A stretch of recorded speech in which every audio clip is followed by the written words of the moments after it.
최근에 부군상 치루신 우리 정부희 권사님, 여러분 위로와 또 기도의 감사의 뜻으로 떡을 준비했습니다.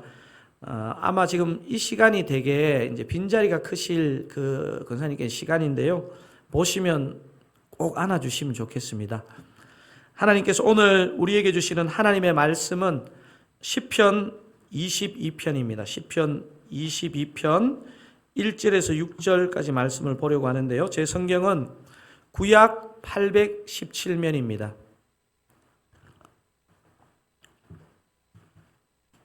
시편 22편입니다. 다 찾으시면 제가 1절, 여러분이 2절, 그렇게 6절까지 교독하시겠습니다. 내 하나님이여, 내 하나님이여, 어찌 나를 버리셨나이까? 어찌 나를 멀리하여 돕지 아니하시오며 내 신음소리를 듣지 아니하시나이까? 내 하나님이여, 내가 낮에도 부르짖고 밤에도 잠잠하지 아니하오나 응답하지 아니하시나이다. 이스라엘의 찬송 중에 계시는 주여, 주는 거룩하시니이다. 우리 조상들이 주께 의뢰하고 의뢰하였으므로 그들을 건지셨나이다. 그들이 주께 부르짖어 구원을 얻고 주께 의뢰하여 수치를 당하지 아니하였나이다. 나는 벌레요 사람이 아니라 사람의 비방거리요 백성의 조롱거리니이다. 제가 신학대학원 다닐 때 매일 오전 11시가 되면 의무적으로 체프를 드리게 되어 있었습니다. 강사는 매일 바뀌어도 그 체프를 드리는 그 100주년 기념관에서 제가 입학해 보니까 변함없이 들리는 소리가 하나 있었는데요. 제가 신대원 1학년 때 3학년 아마 선배 전도사님이었던 것 같은데요. 개인적인 친분은 없었지만 제가 신대원 다닐 때 아마 학생 교수님 통틀어서 제일 유명한 전도사님이었던 것 같아요. 이분은 어떤 강사분이 오셔도 항상 말씀 중간중간에 아멘을 외쳤습니다. 2,000명 이상 수용하는 100주년 기념관 2층 자리에 앉아 있어도 1층 앞에 앉아 있는 이분의 아멘 소리를 들을 수 있었는데요. 이분은 아멘의 독특성이 있었습니다. 그냥 한 번 아멘 하는 게 아니고 이렇게 아멘을 합니다. 아멘, 아멘, 아멘. 아멘, 아멘, 아멘. 이거보다 훨씬 리드미컬하면서 꼭 3번을 아멘, 아멘, 아멘, 아멘. 그래서 막 어느 시점이 지나니까 거기서 참아하지는 못하고 전도사님들이 자기 방에 있습니다. 아멘, 아멘, 아멘 하면서 연습을 하더라고요.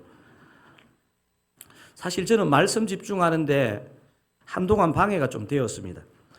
옥하는 목사님께서 개강수련회 한 주간 강사로 오셨는데 이 아멘 전도사님께서 여느 때와 다름없이 옥 목사님이 설교를 하시는데 아멘, 아멘, 아멘, 아멘 이렇게 하시는 거예요. 화요일인가 한 수요일쯤에 옥하는 목사님께서 이분이 변함없이 아멘, 아멘 하니까 갑자기 옥 목사님 말씀을 하시다가 이제 좀 그만해요. 좀 정신 하나도 없어서 설교를 못 하겠네 진짜.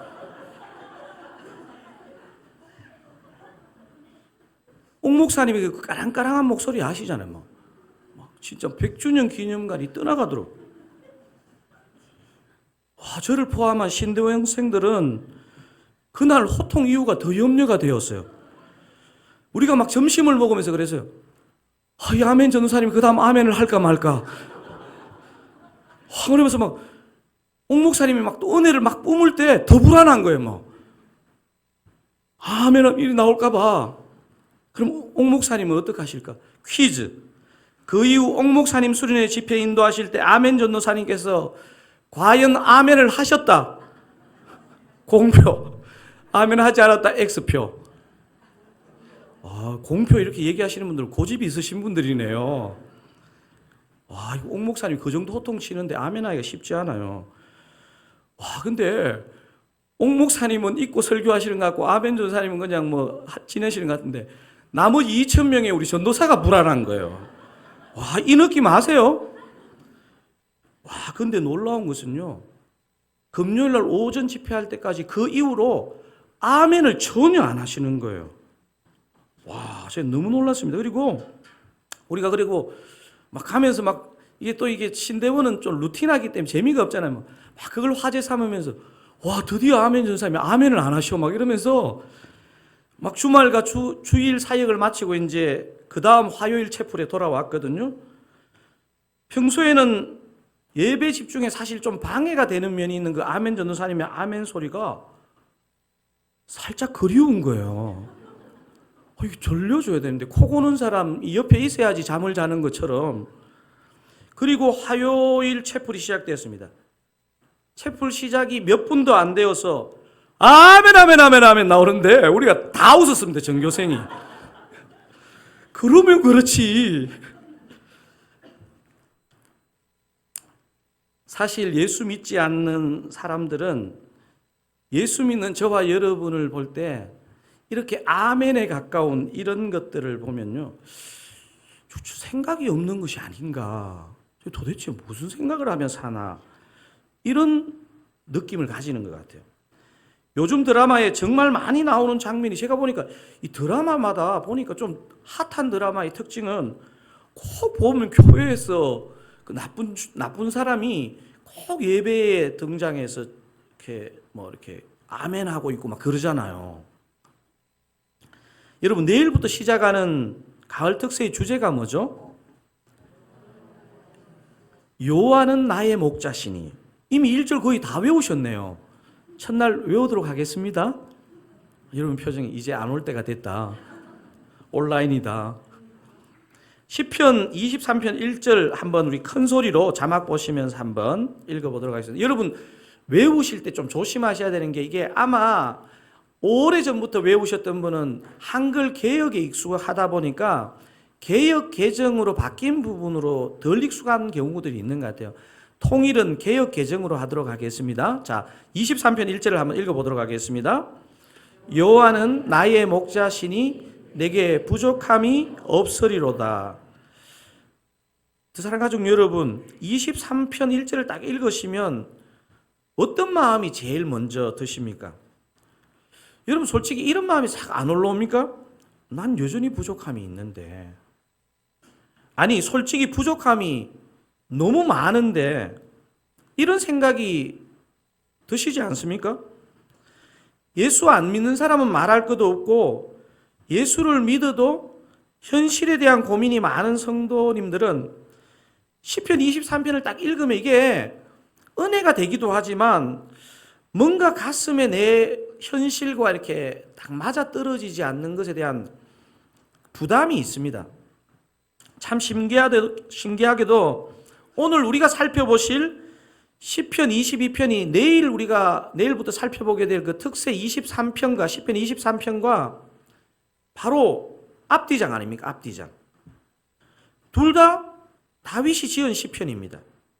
시편 23편 1절에서 여호와는 나의 목자시니 내게 부족함이 없으리로다 고백한 그 다윗이요, 바로 한편 앞에 오늘 본문인 22편 1절에서 뭐라고 고백하는지 다시 한번 1절만 한번 읽어보겠습니다. 내 하나님이여, 내 하나님이여, 어찌 나를 버리셨나이까? 내 신음소리를 듣지 아니하시나이까? 여러분, 시편 23편 1절하고 지금 시편 21편 1절이 이게 바로 앞에 배치한 것이, 제가 볼 때 이게 성경을 배치할 때 저는 분명히 하나님의 의도성도 있었고 그 배치한 사람의 의도성이 있었던 것 같아요. 이게 매칭이 됩니까?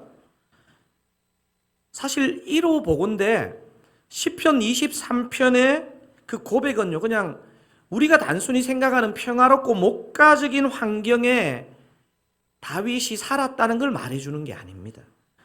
22편에 그 고통과 질고를 겪고 23편을 적고 있다는 말이기도 합니다.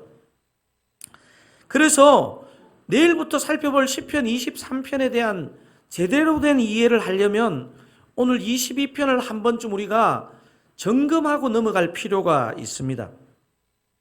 초신자 때는 기도 응답이 빠른 경우가 많습니다. 하지만 신앙의 연수가 깊어가면서 기도 응답의 시간이 걸리는 경우가 있고, 어떤 경우는 수년, 어떤 경우는 수십 년의 경우, 간절하게 기도하지만 마치 하나님이 안 계신 것처럼 응답이 없는 경우도 있습니다. 아마 신앙생활 하시면서 목사인 저를 포함해서 성도에게 가장 힘든 것은요, 우리는 고통하며 주님 앞에 부르짖는데 하나님이 침묵하실 때입니다. 오늘 시편 22편이 바로 그런 시편이죠. 여러분 성경책에는 시편 22편 앞에 뭐라고 혹시 적혀 있습니까? 꺽쇠 표시가 있고 그 안에 뭐가 적혀 있죠. 뭐라고 적혀 있습니까? 다윗의 시 인도자를 따라 아엘렛 샤할에 맞춘 노래, 이렇게 적혀 있습니다. 아엘렛 샤할에 맞춘 노래. 이 아엘렛 샤할이 뭐냐면요, 사슴이란 곡조입니다. 사슴이란 곡조. 저도 그 곡은 히브리인들한테 이 곡을 제가 못 들어봐 가지고 모르겠는데요. 그래서 시편 22편은 제목이 이렇습니다. 다윗의 시 인도자를 따라 사슴이란 곡조에 맞춘 노래. 저는 미국에서 그 동부에서 사슴을 많이 봤기 때문에 그 사슴의 느낌을 좀 압니다. 아마 이 곡은 사실은 굉장히 어떤 긴박하고 그런 느낌인 것 같아요. 다른 다윗의 어떤 시편은 다윗이 구체적으로 어떤 상황에서 적은 시편인지 잘 알 수 있는 시편도 있습니다. 그 상황을 앞에 마치 소제목처럼 기록해 놓은 경우도 있지만 이 22편은요, 구체적인 사건은 보여주고 있지 않습니다. 하지만 우리가 본문을 읽어갈 때 다윗이 누군가로부터 엄청난 고통을 당하는데 하나님이 침묵하시는 상황에서 적은 시편인 것은 분명해 보입니다. 그런데 시편 22편은 여러분이 신약에서 이미 너무너무 많이 듣고 본 구절입니다. 나의 하나님, 나의 하나님, 어찌하여 나를 버리시나이까? 시편 22편은 예수님께서 초림하시기 1000년 전에 적힌 시편임에도 불구하고 마치 예수님의 십자가 사건을 옆에서 보면서 기록한 시편 같습니다. 그래서 어떤 성경학자들은 시편 22편을 마태, 마가, 누가, 요한 다음에 5번째 복음이다 이렇게 표현하는 성경학자도 있고요. 다윗이 쓴 구약의 복음이라는 뜻으로 다윗 복음 이렇게 부르기도 합니다. 시편 22편을. 그래서 시편 22편에는요, 다윗이라는 사람의 고난이면서 우리 구주 예수님의 고난을 이중적으로 다루고 있는 시편입니다. 여러분, 그래서 예수님의 고난을 묵상할 때 구약에서 가장 많이 묵상했던 시편 중에 하나가 바로 시편 22편입니다.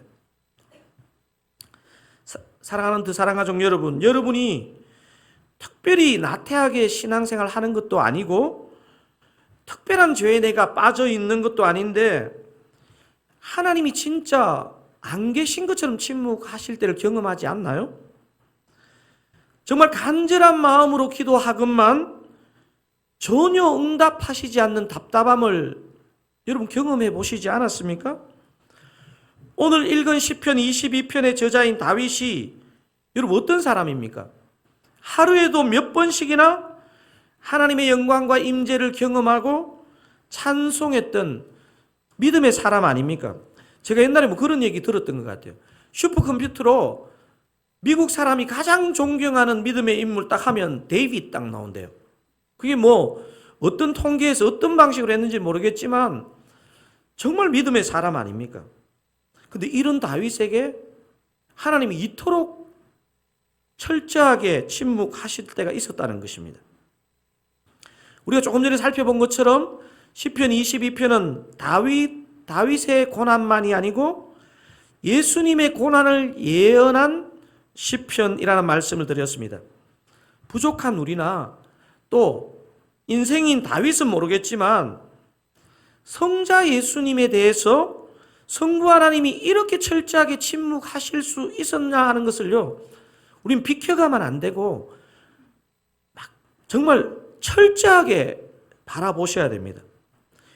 우리 삶에 하나님의 침묵이 너무 길어질 때 불경스럽지만 우리는 본능적으로 이런 마음이 올라옵니다. 정말 하나님은 살아계신 걸까? 살아계신 것으로 내가 혹시 착각하고 있는 것은 아닐까? 왜 이런 회의가 들까요? 아니, 나의 이런 고통스러운 상황에 하나님이, 살아계신 하나님이 아무런 말씀도 아무런 간섭도 하지 않기 때문입니다. 여러분, 시편 22편이 왜 예수님의 고난을 예언한 시편이라고 하는지 마태복음에 성취가 나타나 있는데요. 몇 부분만 한번 확인해 보도록 하겠습니다. 자, 시편 22편 18절을 먼저 한번 읽겠습니다. 내 겉옷을 나누며 속옷을 제비 뽑나이다. 이 시편이 마태복음 27장 35절에서 이렇게 성취됩니다. 한번 읽어보겠습니다. 그들이 예수를 십자가에 못 박은 후에 그 옷을 제비 뽑아 나누고, 그리고 시편 22편 7절 뭡니까? 나를 보는 자는 다 나를 비웃으며 입술을 삐죽거리고 머리를 흔들며 말하되. 자, 이것이 어떻게 성취되느냐? 마태복음 27장 39절입니다. 지나가는 자들은 자기 머리를 흔들며 예수를 모욕하여. 이 외에도요, 시편 22편의 예언들은요, 예수님의 십자가 사건을 기록한 그 복음서를 통해서요, 완벽하게 성취가 되는 내용들이 많이 나옵니다. 마지막으로 하나만 더 보실까요? 오늘 본문의 첫 절에 해당되는 부분입니다. 내 하나님이여, 내 하나님이여, 어찌 나를 버리셨나이까? 어찌 나를 멀리하여 돕지 아니하시오며 내 신음소리를 듣지 아니하시나이까? 어떻게 성취됩니까? 마태복음에서 제9시쯤에 예수께서 크게 소리질러 이르시되 엘리 엘리 라마 사박다니 하시니 이는 곧 나의 하나님 나의 하나님 어찌하여 나를 버리셨나이까 하는 뜻이라. 방금 살펴본 몇 구절만 봐도 시편 22편은요 다윗의 개인의 고난의 시편이 아닙니다. 우리 성도를 대표하는 그 성도의 고난이면서 우리 구주 예수님이 그대로 고난 당하신 내용을 예언한 시편입니다. 오늘 예배 드리시는 여러분 가운데 요즘 특별히 힘든 시간 보내고 계신 분 계십니까? 살아계신 하나님이 왜 여러분에게 침묵하고 있을까요? 많은 이유가 있겠죠. 뭐 사실 이걸 단정하기는 어렵지만요. 시편 22편을 통해서 이 하나님의 고통당하는 나에 대한 하나님의 침묵에 대해서 최소한 우리는 두 가지를 묵상해 볼 수 있습니다. 첫 번째가 뭐냐면요. 여러분 큰 소리로 한번 읽어보실까요? 주님의 고난을 묵상하게 하려는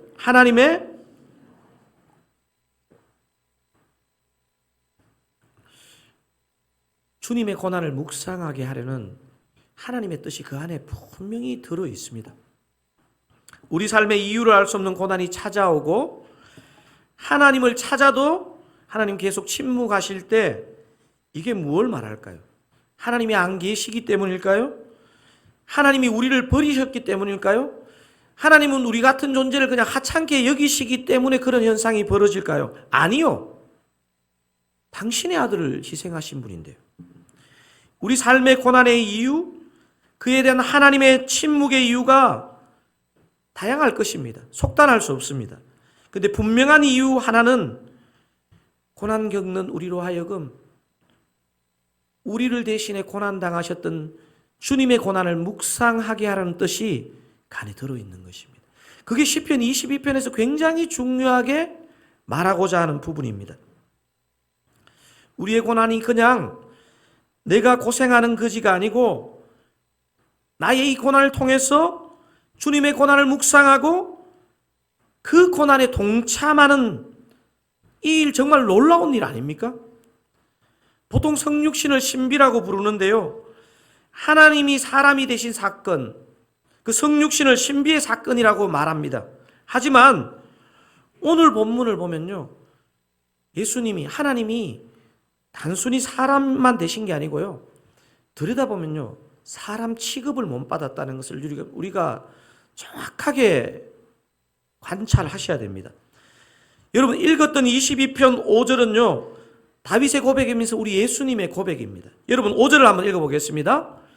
나는 벌레요 사람이 아니라 사람의 비방거리요 백성의 조롱 조롱거리니이다. 주님이 지금 뭐라고 하십니까? 나는 벌레요 사람이 아니라 사람의 비방거리요 백성의 조롱거리니이다. 하나님이 사람이 되셨다는 것도 신비지만요, 하나님이 사람이 되셨는데 사람의 취급을 못 받으시고 벌레 취급 받으셨다는 것입니다. 저는 정직하게 이 본문을 묵상하면서요, 야, 나는 정말 과분한 대접을 받고 있구나 이 생각이 듭니다. 사실 인간적으로 보면 왜 저분은 저럴까 이런 생각이 들지만요, 오늘 본문을 보면요, 우리를 위해서 생명을 주신 분이 사람 취급을 못 받았대요. 나의 구주가 벌레 취급 받았는데 우리가 너무 사람들 관계 속에서 이 대접을 받으려고 하는 거, 이것도요 우리 주님의 길을 따라가는 건 아닌 것 같아요. 주님의 십자가 고난이 우리에게 주는 가장 중요한 메시지가 뭐죠? 구주의 십자가 죽음이 우리에게 주는 가장 중요한 메시지가 뭐죠? 물론 인류의 구원이겠죠. 근데 그 죽음이 주는 메시지가 있습니다. 예전에도 제가 한번 살펴본 적이 있는데요, 마가복음에 의하면 예수님이 오전 몇 시에 못 박히셔서 몇 시에 돌아가시죠? 오전 9시에 못 박히셔서 오후 3시쯤에 돌아가시는 것으로 마가복음은 기록합니다. 십자가형이 너무나 극형이지만 보통의 남자가 6시간 만에 죽는 것은 불가능하다고 합니다. 마가복음의 예언과도 같은 오늘 본문 시편 21절이 이것을 증거해 주고 있습니다. 왜 예수님이 돌아가셨는지. 예수님은 이전에 단 한 번도 성부 하나님을 나의 하나님, 나의 하나님 이렇게 부른 적이 없습니다. 항상 예수님은 기도할 때마다 아바 아버지, 아빠 아버지 이렇게 부르셨습니다. 하지만 성부 하나님께서 저와 여러분의 구원을 위하여 성자 예수님께로부터 고개를 돌리시는 순간, 성부와 성자의 교제가 단절되시는 그 순간, 우리 예수님은 나의 하나님, 나의 하나님 어찌 나를 버리셨나이까 외치셨고, 그때 그 충격과 그 고통으로 심장에 무리가 와서 예수님이 돌아가셨다는 것이 심장 전문의였고 유명한 설교자였던 마틴 로이 존스 목사님의 정언이란 말씀을 드린 적이 있습니다. 한마디로 예수님께 죽을 만큼의 괴로웠던 것은 육신의 고통이 아니고요, 사람들의 배신이나 조롱도 아니고요, 하나님과의 교제의 단절이었다는 것이죠. 하나님과의 교제의 단절. 저는 이게 있잖아요, 저한테 주는 메시지가 너무 큰 것 같아요. 여러분, 그래서 예수님의 가장 큰 고통은요, 하나님과 교제가 잠깐이지만 단절되는 것이었다는 사실입니다. 이 시대는요, 제가 볼 때 이런 예수님의 죽음을 생각했을 때 하나님과의 교제는 고사하고 하나님께 잠시 집중하는 것도 어려운 시대입니다. 그렇지 않습니까? 특별히 유튜브를 비롯하여 스마트폰으로 영상물을 보느라 잠자기 전까지 스마트폰을 들여다보는 시대를 삽니다. 여러분, 이런 환경에 목사님 저도 예외가 아닙니다. 제가 여러분 보고 유튜브 보지 마라 하면서 저도 보고 있어요, 보니까. 여러분은 또 너무 진지하게 받으시네요. 우리가 할 수만 있으면 스마트폰 사용 시간을 딱 절제하고 하나님께 집중하는 연습이 좀 필요한 것 같습니다. 하나님께 조용하게 집중하는 시간을 통해 우리 하루에 잠깐이라도 주님의 고난을 묵상할 때 저와 여러분 삶에 찾아온 고난과 고통의 문제는요, 전혀 다른 차원의 해석으로 가고 있는 것을 분명히 발견하게 될 것입니다. 혹시 현재 여러분 삶에 자신의 힘으로 해결되지 않는 고통이 찾아왔다면 오늘 히브리서 2장 18절 말씀을 꼭 한번 묵상해 보시기 바랍니다. 우리 히브리서 2장 18절 읽겠습니다. 그가 시험을 받아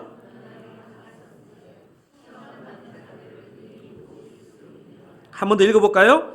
그가 시험을 받아 고난을 당하셨은즉 시험 받는 자들을 능히 도우실 수 있느니라. 여러분, 우리가 고난이 찾아왔는데도요, 고난이 이게 왜 왔을까? 내가 어떻게 해결할까? 이렇게만 생각하지 마시고 고난 당하신 주님을 한번 좀 깊이 바라보는 시간이 되면 좋겠습니다. 오늘 시편은 크게 두 부분으로 나누어집니다. 한 부분은 시편 22편 1절에서 21절까지이고요. 다른 한 부분은 22절에서 31절까지입니다. 1절에서 21절을 보면요, 다윗은 자신의 고난과 메시아의 고난을 오버랩시키면서 하나님을 간절하게 구합니다.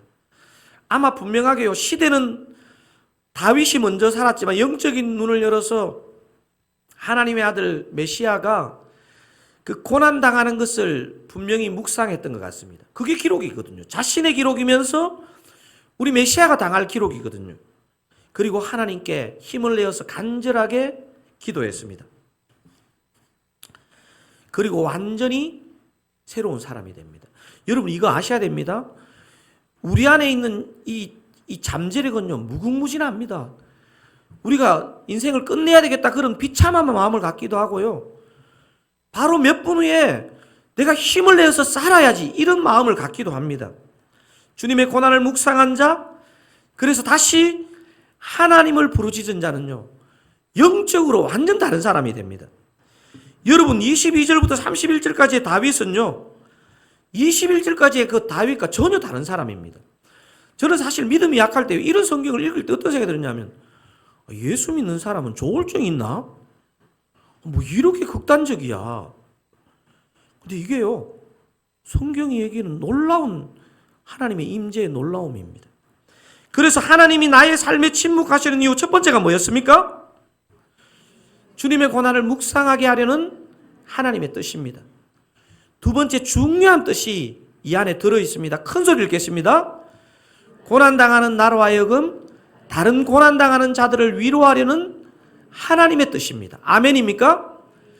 여러분, 고난당하는 나로 하여금 다른 고난당하는 자들을 이해하고 위로하려는 하나님의 뜻이 있습니다.